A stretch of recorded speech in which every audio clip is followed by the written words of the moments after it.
Taste the Mediterranean through March 19th at Whole Foods Market. Save on animal welfare certified bone and beef short ribs, sustainable wild-caught sockeye salmon, and more. Find sales on Parmigiano Reggiano, charcuterie and ground lamb. Grab an olive boule bread from the bakery. Plus, wines from the Mediterranean start at just $8.99. Taste the Mediterranean now at Whole Foods Market. Must be 21 plus. Please drink responsibly. Today on CityCast Chicago, the governor recently announced $3 million for preservation efforts in 7 Chicago neighborhoods, including Paseo Boricua in Humboldt Park. Late last year, we visited the neighborhood to learn more about the Puerto Rican heritage that runs through the community, and so I could try Jibarito for the first time. I met up with rapper and unofficial Humboldt Park ambassador Marisol Velez, a.k.a. Pinky Ring, to try 3 Jibaritos from 3 different spots. It's Wednesday, March 6th. I'm Jacoby Cochran, and this is What Chicago is Talking About.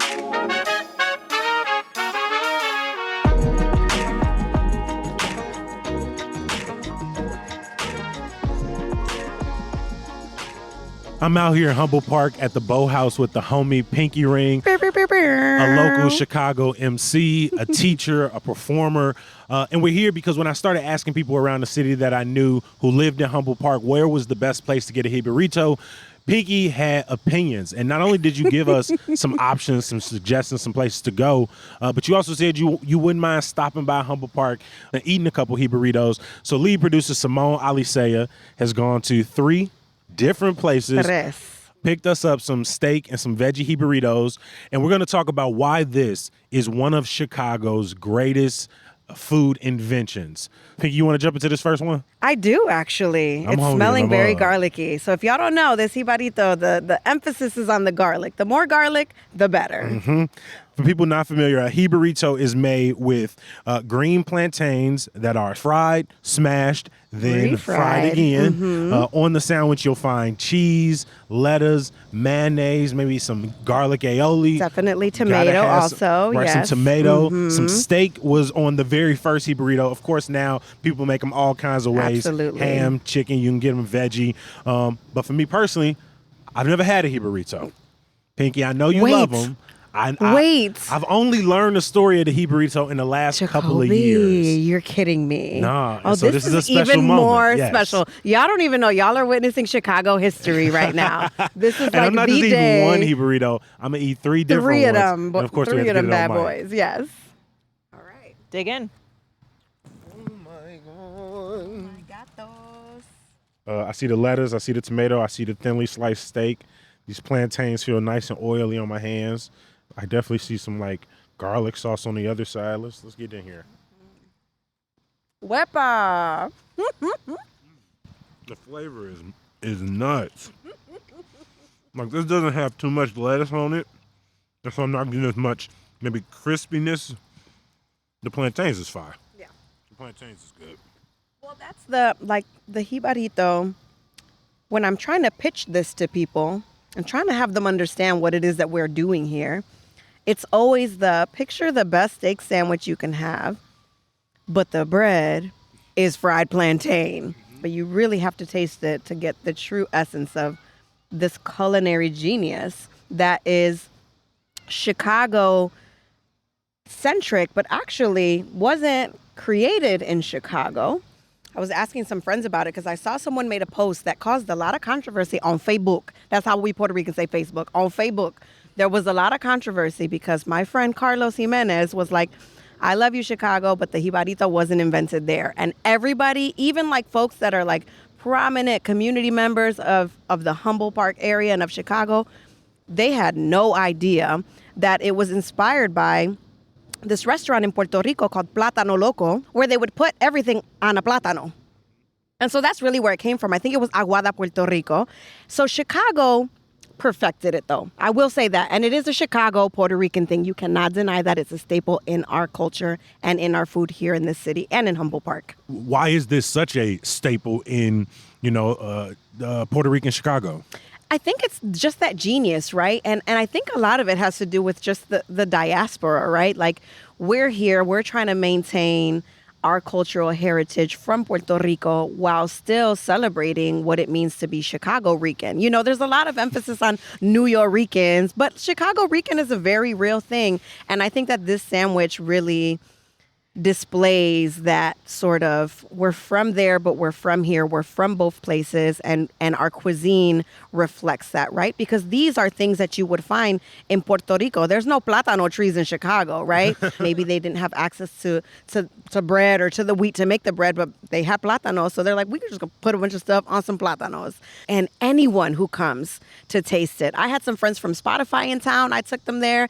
Dates, I take them there all the time because I'm like, I'm going to impress you, boo. It's just a thing that just, it centers our pride here in Chicago, but also being from Puerto Rico and that sort of love story that we have with the diaspora when we're not able to go back as often. You can have this sandwich and have a little piece of Puerto Rico right with you. So we just got through the first sandwich again. Simone isn't going to tell us where it's from. How you rating that? Let's go scale to 1 to 10. I feel like I know where that one is from too, but I'm going to go ahead and keep that to myself. I'm going to give that one, I'm going to be honest. Okay. From my Jibarito tasting experience, I am the professional in this field. Mm-hmm. I'm going to give that one like a 8 out of 10. Okay. 8 out The of 10. reason why, and you know, maybe it's a no fault of their own, but they were in transit. Yeah, and also just the plantain, it needs a little more crisp to it. That's what I was gonna go there too. That's what it is. So I'm gonna agree with you on that one. I'm gonna give that one an 8 out of 10. Yeah. The steak was hitting though. The steak was very well They seasoned. clearly lean into their steak. Absolutely. Enough mayo where it's not overwhelming. Sometimes people make Jibaritos and it's just like slabbing mayo on there. We don't want to like cover the other elements of the sandwich. I feel that. I love how they did the double-sided sauce. Mayo on one side, sort of that garlic aioli on the other side. Yes. I was with that. And that's importante, right? Sometimes some places will give you like a whole nother thing of garlic that you then pour on top of the sandwich. And also, there's also some hot sauces that happen sometimes, too, that you add to. I don't know if you're a hot sauce I see fan. Simone breaking out some hot sauces on the Yes, side over here if we wanted listen. it. I was trying to taste them straight up. Yeah, no, you should. You should trying to always. taste So them straight up. anytime I bring anyone to taste a Jibarito, you have to try it on its own first, and then you add. You have to do the steak, unless you're, if you're vegetarian, if you're vegan, there's options for you. But if you do eat meat, you have to try the steak first because that's truly the original recipe. Mm-hmm. And usually the steak, it's just the flavor of the steak with the tomato and the mayo and the cheese. American cheese, by the way, is not no other. Well, some people do white cheese, but In Cleveland, I think they do Swiss. they have these in Cleveland? They got them in Cleveland. What? They are sold as far as New York. You'll find them across the Midwest. See you. Shipping can make or break a sale, so optimize how you ship your orders with ShipStation. They make it easy to automate and manage orders no matter how big your business grows. And they might even be able to help reduce shipping and warehouse costs. So optimize and keep up your momentum for growth with ShipStation. Sign up for your free 60-day trial now at ShipStation.com and use the code POD. That's ShipStation.com with the code POD. All right, so we're going to jump into the second one.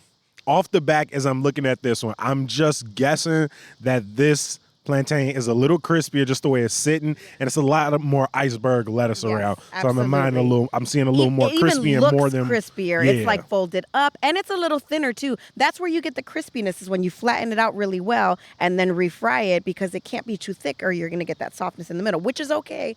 But this looks a little more along the lines of the crispy plantain. they beat it down. And then I see here this little side of garlic that I was talking about. You have to do that.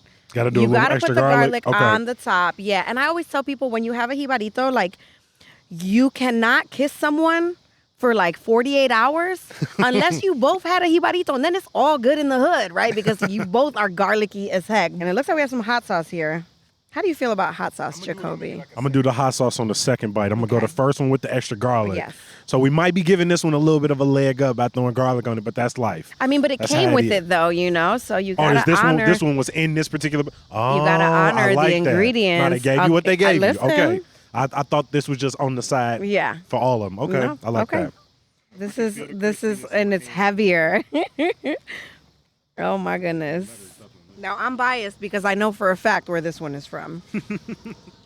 I definitely know where this one is from. My goodness. Definitely the perfect. What would you say, Jacoby? Is this the plantain we were looking for? Is this the thickness of it and the crunchiness of For it? me, Yeah. This crunch is really It's nice. crunching. The crunch is crunching, y'all. And I can only imagine if I was sitting in the restaurant, Yes. how good it would be hitting. Oh, and also, y'all, you got to remember that this is going to come with a side of arroz con gandules, too.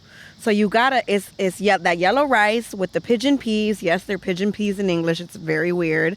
So the original Jibarito was, brought to Chicago. The first iteration was at a place called Boricuan. Borinquen. Oh, one more time. Borinquen. Oh, Borinquen. You got it? Oh, I said you that Puerto so Rican, slow. Jacoby. You Puerto Rican. You know you wepa.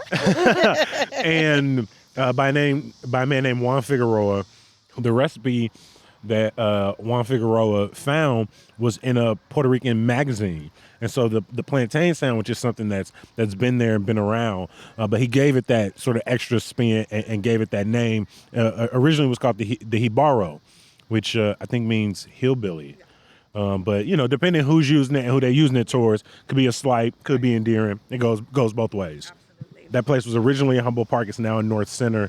But it just sort of blew up. His son, who still, I think, owns the current location, he says his father should have patented the sandwich, but he always says it wouldn't have spread as far and wide, not only in the city, but across America as it has if he had done that. And so he seems really content with just being, connected to the legacy. Absolutely. And it's interesting that you do go to other places and they have no idea what you're talking about sometimes. And that's why it's so known here. You can go to a restaurant here and get it. You definitely can't go to all places in Puerto Rico and ask for a jibarito. As you were talking about the original Borinquen restaurant, I remember multiple times going there, sitting down, eating in that restaurant, because at the time it was also something that was affordable for me as a teen with just working at Dunkin' Donuts at the time. Like, it was something affordable, a sit-down meal we could have and feel a little fancy, even though we didn't have a lot of money to go to any, fancier, more expensive Chicago restaurants. So I remember multiple times going there, being there, and that just being part and parcel with the experience of Humboldt Park and Puerto Ricanness.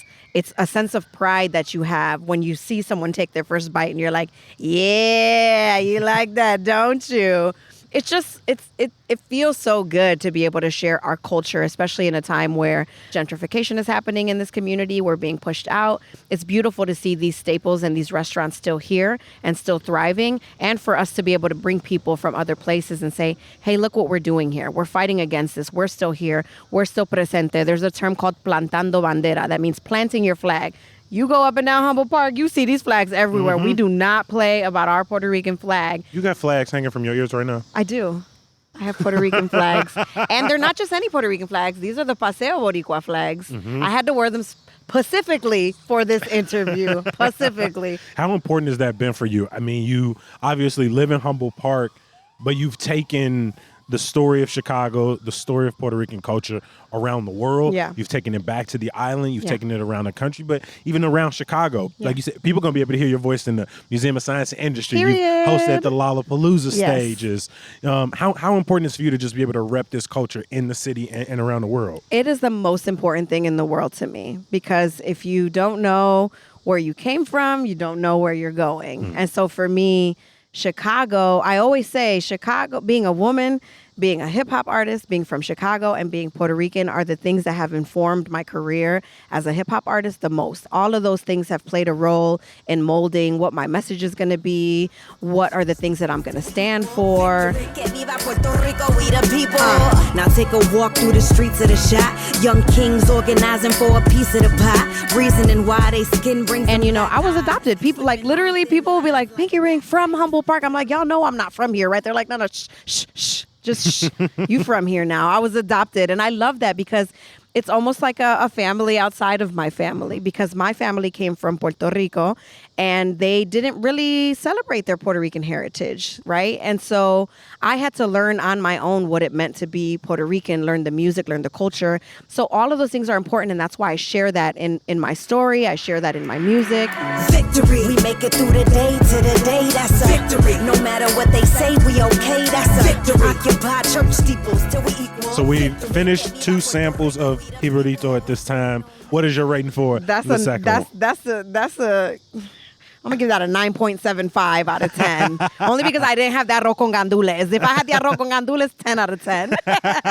I'm gonna give that one a 9.3. Okay. Right? Okay. For my second one, the garlic, the hot sauce added. Yes. For me, that last bit is like you said, it's probably the experience in the restaurant. Getting it fresh out, getting it hot. For sure. But I will say the steaks from the first two, they competing a little bit. I will say the same. The steak on the first one was competing to the point where I felt like they over-leaned into it. But I will say the steaks are comparable. And I'm Yes. really curious what that first one was But that the plantains was not. No. No. Plantains was lit. They was not. So the first one did not come with garlic.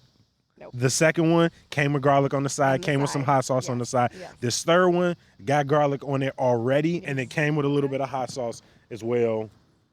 That's got to be more of a Chicago influence, right? Because Puerto Rican food in the island is not that spicy. People think that all Latinx cultures are the same and that we all like hot and spicy stuff. Let me tell y'all, Puerto Ricans do not play that. We do not do... Sometimes, though, my mom makes a thing called pique, right? So it's like you look at it and it's a lot of peppers in there and all of that. But you just put a little drop on your stuff to give it... And it's always more flavorful than it is hot and spicy. This one is feeling a little spicy to me. But well, we're going to try it. We're going to try it. It's a big bite. Mm-hmm. It's a big bite. There's a lot to the bite, whereas the other one, I feel like quick little bite. This is like you got to really get. This is the heftiest. This is heftiest of all of them for sure. There's It's a got lot the of lettuce, most a lot of crunch tomato. underneath the plantain. So the plantain is very soft. Like the outer edge is crunchy, the inside is very soft. It's very soft, yeah. But the onion and the lettuce are kind of compensating. Like I'm still biting right now on a little bit of lettuce onion. It's not gonna be cute, girl. Just I got lipstick on my chin. I'm sure of it. It's all worth it, my friends. What's the most creative thing you've seen on a jibarito or most creative preparation? I would say the breakfast jibarito because there's different variations of it. You can do scrambled eggs. You can do Spam. So Puerto Ricans love Spam. I don't know if y'all knew this. And during my little stint of vegetarianism, like a real good vegetarian jibarito is fire. Like big pieces of avocado and peppers and onions. Like, so friends, please know if you're a vegan or vegetarian, this is something very friendly to you as well. You just got to find a good one. There's even shrimp jibaritos and fish jibaritos. I get down on that. Yeah, 100%. I get down on the fish Incredible. jibarito. So the third one. Mm-hmm. All right, we've already said it, right? It was a little bit bigger. Yes. The steak was a little more thick cut. Yes. The lettuce and the tomato, I'm gonna give it today. I don't know if people would think I'm trying to joke here, but it was actually really good. Yes. The tomato was very juicy and the lettuce was very The crisp. produce is important here. Yes. Like, is it fresh? Is it Paid the most nice? attention to the onions. I might have thinly sliced them a little bit more. Yeah. But I appreciated that the onions was prominently featured. Absolutely. Alongside the sauces as well. Absolutely. And again, hefty, right? So if you're looking for a big bite, that one was the one. That one was Exactly. like, I'm sure that one would be super filling. Very good though. Yes. All three were good for Yeah. three different reasons. So for this one, I might go like a 7.5. Okay. I might drop down just so it could be underneath my first one. If my first one was in an 8, maybe 8.5 This one would range, be- okay. then this would be like a 7.5 to an 8 range. If you took the steak flavor from the first one, Okay. the plantains and the and the second. garlic and Yeah. the sauce from the second one, Yes. and you took the lettuce, the tomatoes, and the onions from the third The one, produce from the third. I think you gotta. What are we doing here, I think y'all? you gotta pop an Are we? ass. We need to become restaurant Come on. advisor consultants. I think you got the Jibarito. Jibarito consultants. If you need us, come and find us. Holla at us. We will work for Jibarito sandwiches.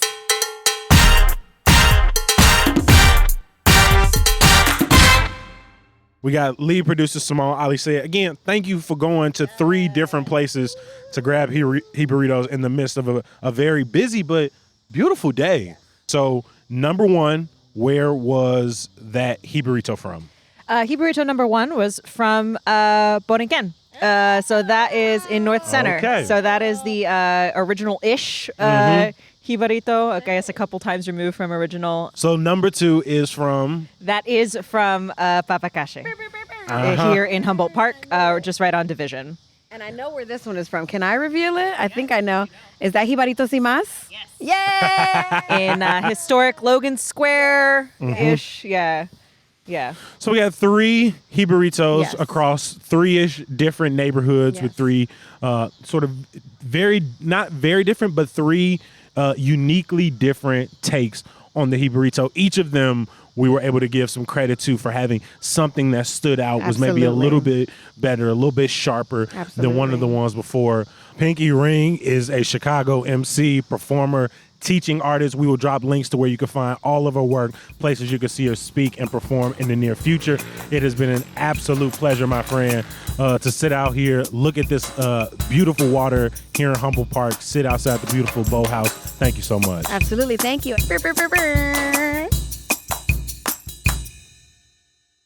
Before we let you go, stay tapped in to all CityCast Chicago has to offer by bookmarking our website, chicago.citycast.fm. Today, you'll find a great neighborhood guide for Brighton Park from our very own producer, Michelle Navarro. Of course, I got some good news for you. I'm excited to go check out the new exhibit, Chaos with Care, from visual artist Oscar Joyo at Very Serious Gallery in West Town. The exhibition is going to have 15 new paintings, plus work from Maria Loreno and Adam Holzrichter. An opening celebration is this Friday from 6 to 10 p.m. Maybe I'll see you there. As always, we appreciate you for listening. We're going to be back bright and early tomorrow. We'll talk to you then. Peace. Unless you're listening at night, then I guess I'll see you later in your evening. Maybe it's the middle of the day. Maybe you're on Amazon Autoplay. However you listen, just keep doing it.